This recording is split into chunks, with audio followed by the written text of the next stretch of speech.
ಹಾಸಂ ಕರ್ನಾಟಕದ ಹೆಮ್ಮೆಯ ರಂಗ ಶಿಕ್ಷಣ ಕೇಂದ್ರ ಮತ್ತು ರೆಪರ್ಟರಿ.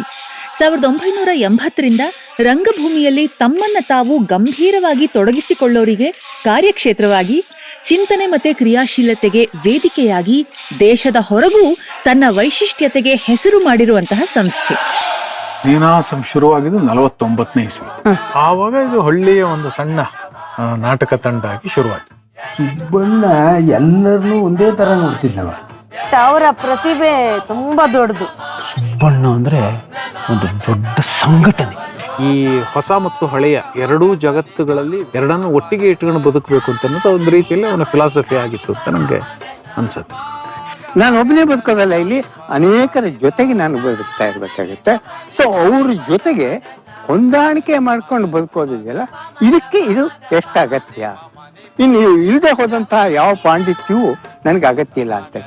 ಕುಂಟಗೋಡು ವಿಭೂತಿ ಸುಬ್ಬಣ್ಣ, ಕೆವಿ ಸುಬ್ಬಣ್ಣ ಸಮುದಾಯ, ಸಂಸ್ಕೃತಿ ಮತ್ತು ಸಂಘಟನೆಯ ಪ್ರತೀಕವಾಗಿ ಕನ್ನಡಿಗರ ಮನದಲ್ಲಿ ನೆಲೆಸಿದ್ದಾರೆ. ಪೂರ್ತಿ ಎಪಿಸೋಡ್ ನೋಡೋದಕ್ಕೆ radio Azim Premji university YouTube ಚಾನೆಲ್ನ ನೋಡಿ, ಆಮೇಲೆ ಸಬ್ಸ್ಕ್ರೈಬು ಮಾಡಿ.